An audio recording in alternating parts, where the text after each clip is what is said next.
Harrison Ford doesn't do many TV commercials, and he was pretty sure he wasn't going to do a Super Bowl commercial for Jeep. For Olivier Francois, the news was most unwelcome. Francois is the global chief marketing officer of auto giant Stellantis and, just before December, had been given a Mission Impossible assignment by John Elkann, the company's chairman.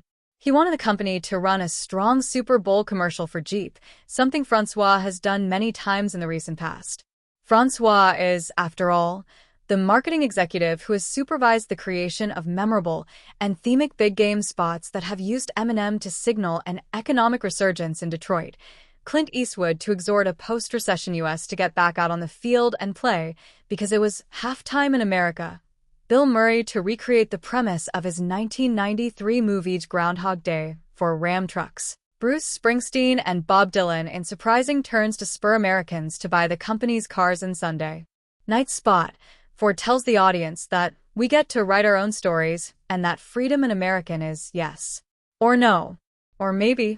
The ad includes scenes of Jeep electric vehicles as well as those with combustion engines. Freedom is the roar of one man's engine and the silence of another's, the actor says. We won't always agree on which way to go, but our differences can be our strength. Toward the end, Ford gets into an electric Jeep Wrangler after pulling out the charging PLGS and says, "Choose what makes you happy," quickly adding, "This Jeep makes me happy."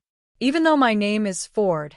By his own count, Francois has since 2011 crafted 35 Super Bowl commercials, including 2 that ran on Fox Sunday night. But his chairman had requested the impracticable. Francois had no plans to run a Super Bowl ad for Jeep, had wooed no celebrities, and had bought no commercial time from Fox, which had already declared it was sold out. Getting a Jeep ad put together under such circumstances, says the executive, was pure madness.